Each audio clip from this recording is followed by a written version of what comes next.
देश के समस्त एनआईओएस डेली डिग्री धारकों का स्वागत है आपके अपने YouTube channel MKS teaching point में। साथियों, बात करेंगे सुप्रीम कोर्ट फैसले के बाद की जो उत्पन्न स्थितियां या गतिरोध हैं उनके बारे में। कुछ महत्वपूर्ण और आवश्यक सूचनाएं जो आप सभी साथियों के लिए हैं।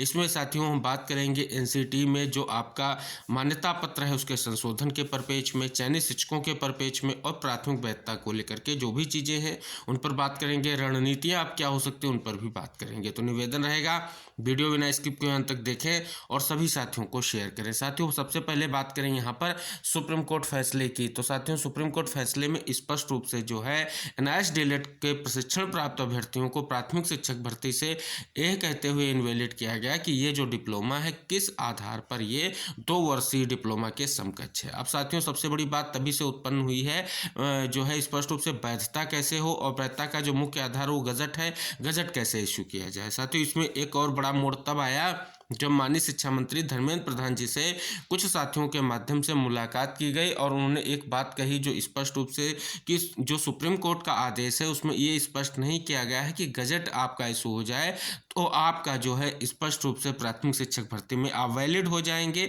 और उन्होंने वैकल्पिक तौर पर यह बताया कि हम 6 माह का ब्रिज कोर्स कराएंगे। 2 चीज़ें निकलकर सामने आ रही हैं।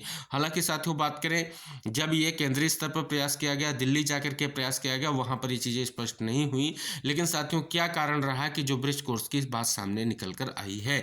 तो साथियों, सबसे पहले हम बात करेंगे कि संशोधन की स्थिति क्या मिल रही है, क्या मान्यता पत्र कह रहा है और क्या संशोधन की स्थिति हो सकती है।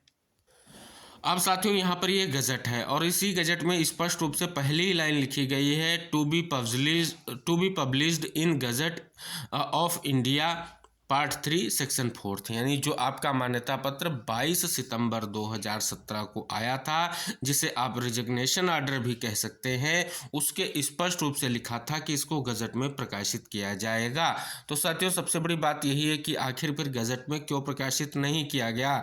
आपका जो प्रयास है वो सही है। और साथियों, दूसरी तरफ बात करें एमएचआरडी जो वर्तमान में शिक्षा मंत्रालय है उसके माध्यम से जो एक पोर्टल था, स्वयं पोर्टल के माध्यम से ही जो है एनआईएएस डीएलएड का जो ये पूरा का पूरा जो खाका तैयार किया गया था ये स्पष्ट रूप से जो है प्रशिक्षण प्रदान किया गया। और साथियों, बात करें इसमें विशेष तौर पर जो 6 मंथ का इंटर्नशिप प्रोग्राम है वो कहीं ना कहीं 18 मंथ के अंतर्गत आपका समाहित है, क्योंकि जो साथी कार्यरत थे उनको स्पष्ट रूप से इसका जो है कहीं ना कहीं जो है ग्रीवांस मिला। इसलिए ग्रीवांस मिला क्योंकि जो साथी वर्तमान में कार्यरत थे उनको प्रशिक्षण प्रदान करना था। यही सरकार का मकसद था कि जो अनट्रेंड शिक्षक है उनको ट्रेंड किया जाए। इसके लिए उन्होंने ये जो है कोर्स डेवलप किया। अब सबसे बड़ा मुद्दा उठता है जो 18 माह का प्रशिक्षण था इसे 24 माह क्यों नहीं किया गया। साथियों, सबसे बड़ी बात यही निकलकर सामने आ रही है। आप इस पूरे आर्डर को पढ़ेंगे, इसमें स्पष्ट रूप से 6 माह का जो भी आपका इंटर्नशिप का प्रोग्राम है उसको स्पष्ट रूप से बार बार इंगित किया गया है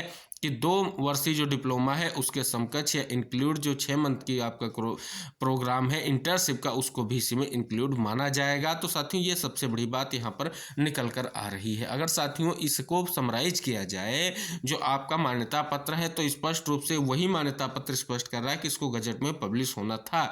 आखिर पब्लिश क्यों नहीं किया गया। तो जो कार्य किया जा रहा है गजट पब्लिश का वो सही और उचित दिशा में है।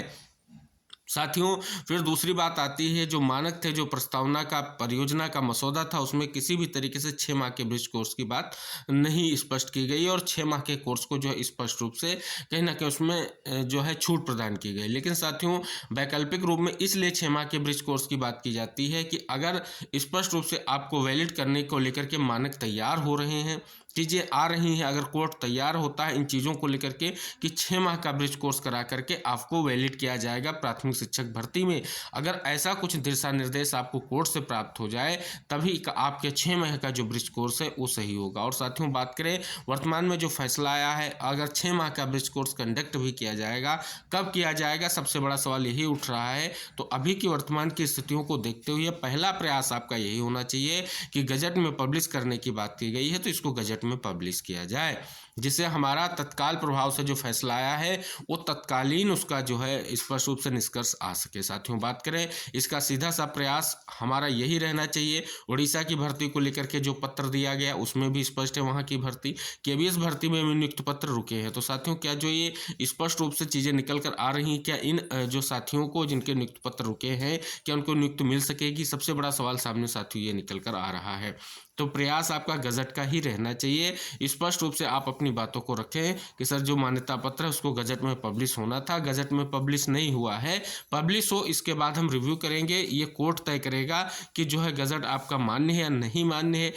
अगर कोर्ट रिव्यू में आदेश करता है कि आपको 6 मंथ का कोर्स दिया जाएगा, वहाँ पर जब एनसीटी पार्टी बनेगी, शिक्षा मंत्रालय को पार्टी बनाया जाएगा, तो शिक्षा मंत्रालय की तरफ से ये बात रखी जाए कि अगर इनको वैलिडिटी प्रदान करनी है तो गजट तो पब्लिश हो चुका है, लेकिन अगर लगता है कोर्ट ये 6 महीने 60 कोर्स है तो इनको प्रशिक्षण प्रदान कर दिया जाएगा, ऐसा निर्देश जारी हो सके। तो ये एक सही दिशा में कार्य यही होगा, यही आपकी रणनीति होगी कि गजट पर ही कार्य कीजिए। गजट से ही स्थितियां स्पष्ट होंगी। अगर वर्तमान में तत्कालीन प्रभाव देखें और दूरगामी प्रभाव में आपका 6 मंथ का जो ब्रिज कोर्स की बात है, संशोधन की बात है, वो भी महत्वपूर्ण है। लेकिन वर्तमान में जिन अभ्यर्थियों को नियुक्त पत्र नहीं मिला है उनके लिए सबसे बड़ी बात यही है कि सभी साथी मिलकर के एकजुट हों। अब साथियों, चयनित साथियों के लिए भी विशेष सूचना आ चुकी है। स्पेशली हम बिहार शिक्षक भर्ती में चयनित शिक्षकों को लेकर के एक बड़ी अपडेट लेकर के आए हैं, जिसके लिए हम बार बार कहते हैं और फिर वही चीज़ हम इंगित कराएंगे।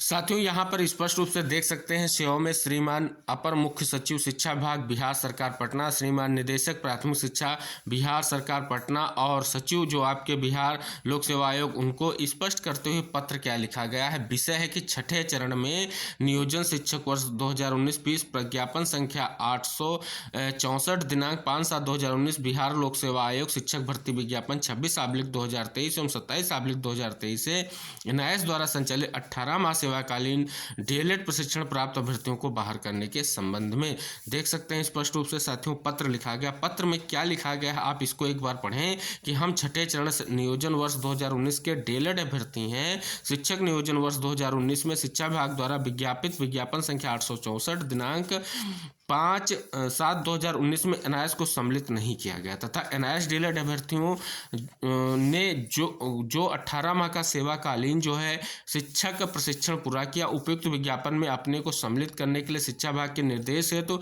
CWC जो नंबर है 19/842/2019 माननीय उच्च न्यायालय पटना में दाखिल किया।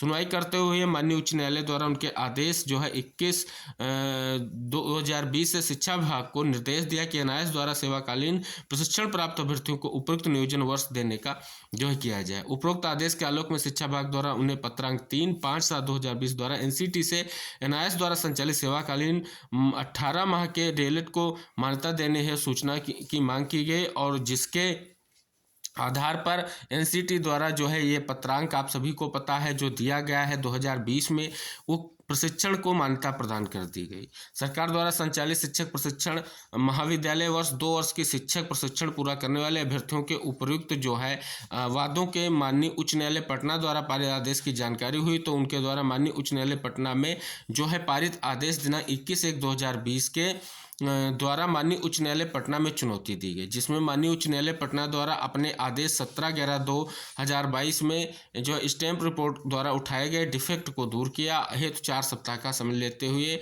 जो है आदेश जो है पारित किया, जिसकी जानकारी अपीलकर्ताओं के अधिवक्ताओं द्वारा अपीलार्थी न दी जानी। यानी कहीं ना कहीं इसमें पूरी चीज़ वो स्पष्ट लिखी गई है जो शुरू से आखिरी तक अब तक होती आई है साथियों। और साथियों इसमें अगर आप और आगे चीज़ें देखेंगे तो 18 माह के कोर्स की बात की गई है जो उत्तराखंड नैनीताल द्वारा आदेश, यानी पूरा का पूरा प्रोसीजर इस पत्र में लिखा गया है कि किस हिसाब से जो है क्या हुआ। आखिर में क्या लिखा गया है कि 36/652/2022 संलग्न वादों के दिनांक 28/11/2023 को आदेश पारित हुए। एनआईएस द्वारा 18 माह सेवाकालीन प्रशिक्षण प्राप्त डीएलएड अभ्यर्थी को प्राथमिक शिक्षक बहाली है तो वैध नहीं माना है। पुनः हम लोग डीएलएड अभ्यर्थी श्रीमान से जो है अभ्यावेदन देते हुए प्रार्थना कर रहे हैं कि एनआईएस द्वारा संचालित 18 माह सेवाकालीन प्रशिक्षण प्राप्त अभ्यर्थियों का नियोजन रद्द करते हुए हम लोग डीएलएड 2 वर्ष प्रशिक्षण प्राप्त अभ्यर्थियों का नियोजन करने की कृपा करें। श्रीमान बिहार लोक सेवा आयोग के पदाधिकारियों को यह अभ्यर्थन दे रहे हैं कि बिहार लोक सेवा आयोग द्वारा शिक्षक भर्ती विज्ञापन संख्या 26/2023 में बहाल एनआईएस से 18 माह डीएलएड प्रशिक्षण प्राप्त अभ्यर्थियों का परीक्षाफल रद्द करते हुए सरकार उनकी नियुक्ति रद्द करने की अनुशंसा किया जाए। साथ ही शिक्षा विभाग द्वारा बिहार सरकार तथा बिहार लोक आयोग को यह प्रार्थना पत्र की शिक्षक भर्ती विज्ञापन 27/2023 में एनआईएस से 18 माह डीएलएड प्रशिक्षण प्राप्त अभ्यर्थियों को सम्मिलित न किया जाए। अतः श्रीमान से निवेदन है कि उपरोक्त आवेदन में वर्णित तथ्यों तथा माननीय सर्वोच्च न्यायालय के आदेश 28/11/2023 का सम्मान करते हुए उक्त आवेदकों के मांग को स्वीकार करते हुए कृपा की जाए। इसके लिए हम लोग श्रीमान का आभारी रहेंगे। तो साथियों देख सकते हैं 28 तारीख को सुप्रीम कोर्ट का आदेश आया आपका, उसको आधार सीधे तौर पर बनाया जा रहा है, पत्र लिखा गया, सब कुछ स्पष्ट किया गया। पटना हाई कोर्ट और उत्तराखंड हाई कोर्ट मैटर कैसे सुप्रीम कोर्ट गया, ये सारी चीज़ें और सारी याचिकाओं की यहाँ पर नंबर इंगित किए गए हैं। तो स्पष्ट हो रहा है, बड़ी मांग की जा रही है आपके प्रशिक्षण प्राप्त अभ्यर्थी जो पटना हाईकोर्ट के आदेश से चयनित हुए थे 6 फेज में, उनको निकालने के लिए और 7th फेज में भी उनको चयन न किया जाए। ये चीज़ दिखाई जा रही है, दिख रही है और हम लगातार यही कहते आए हैं जब से फैसला बीएड के विपक्ष में गया है, बीएड को बाहर किया गया, रेगुलर डीएलएड के छात्र स्पष्ट रूप से एनआईएस डीएलएड को बाहर करने का प्रयास करेंगे और उनकी याचिका रेडी है। सरकार से पहले प्रयास किया जा रहा है, उसके बाद जो है कोर्ट में भी इसको लेकर के जो है याचिका पर सुनवाई होनी तय हो गई है। और साथियों ये इसलिए किया जा रहा है, एक सूचना आप सभी लोगों के लिए है जो स्पष्ट रूप से आपकी जो है 18/10/2023 को जारी की गई थी, जिसमें स्पष्ट रूप से पहली बात करें तो बीएड को लेकर के इसमें स्पष्ट किया गया था। लेकिन इसमें नीचे जो सबसे मेन पॉइंट लिखा गया है, फिर भी यदि इससे संबंधित किसी अन्य मामले में माननीय सर्वोच्च न्यायालय अथवा समकक्ष न्यायालय का आदेश पारित होता है तो उसके फलाफल से परीक्षाफल प्रभावित होगा। ये स्पष्ट रूप से बिहार लोक सेवा आयोग ने स्पष्ट कर दिया है। तो कहीं ना कहीं चयनित शिक्षक प्रभावित होंगे अगर मामला हाईकोर्ट जाएगा।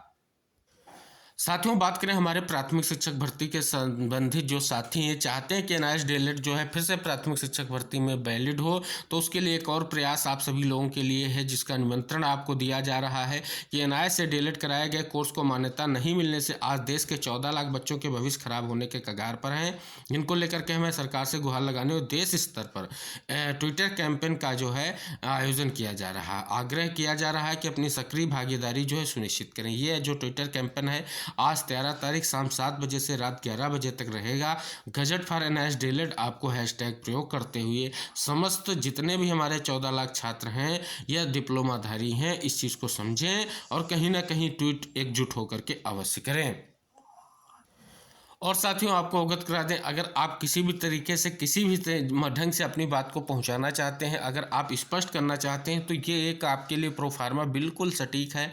इसको स्पष्ट रूप से इसमें सारी चीज़ें स्पष्ट कर दी गई हैं कि क्या नोटिफिकेशंस थे, क्या जो है मिनिमम क्वालिफिकेशंस थी, कैसे क्या छूट मिली थी इन अभ्यर्थियों को, ये सारी चीज़ें यहाँ पर स्पष्ट की गई हैं। तो आप इस चीज़ को स्पष्ट कर सकते हैं, दिखा सकते हैं स्पष्ट रूप से, जिस भी जगह जा सकती हैं। अगर संबंधित चीज़ें स्पष्ट नहीं हो रही हैं, सुप्रीम कोर्ट के आर्डर को आप स्पष्ट नहीं कर पा रहे हैं, तो ये आपके लिए एक छोटा सा लेकिन अच्छा सा और महत्वपूर्ण सा फार्मूला है जिसके आधार पर आप अपनी बात को स्पष्ट रूप से जो है कहीं ना कहीं संज्ञान में ला सकते हैं। तो साथियों आप सभी लोगों के लिए हमने जो चीज़ें इसमें जिक्र की हैं कहीं ना कहीं वो आपके लिए बहुत ही महत्वपूर्ण है और जो संशोधन की स्थितियों पर हमने विचार किया है वीडियो के माध्यम से वो महत्वपूर्ण है। ऐसे अगर आप करेंगे प्राथमिक वैधता के लिए बहुत ही महत्वपूर्ण है और स्पेशली चयनित शिक्षकों को लेकर के। तो निवेदन है वीडियो को शेयर जरूर करें और साथियों साथ में निवेदन करेंगे जो ट्विटर कैंपेन है उसमें भाग लें और साथ ही साथ अपना ईमेल का जो कार्य है उसको प्रभावी रूप से जारी रखें। और जब भी आप सभी लोगों के लिए कोई विशेष आह्वान किया जाएगा, जैसे दिल्ली चलो का आह्वान होता है, उसमें जरूर सम्मिलित हों। इस बार आपकी एकजुटता ही आपको जो है फाइनल स्टेज तक लेकर के जाएगी। तो निवेदन रहेगा वीडियो को शेयर करें, चैनल को सब्सक्राइब करें, बेल आइकन जरूर प्रेस कर लें। मिलते हैं महत्वपूर्ण खबरों के साथ नेक्स्ट वीडियो में, तब तक के लिए जय हिंद, बाय बाय, टेक केयर साथियों।